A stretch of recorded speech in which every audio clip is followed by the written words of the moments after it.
Parcel kaget dah sampai. Ni yang ada parcel lagi.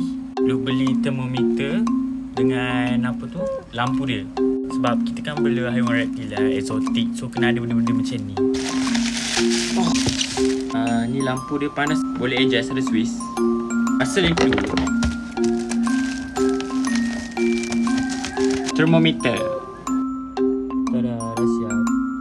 Yang ni dia punya thermometer.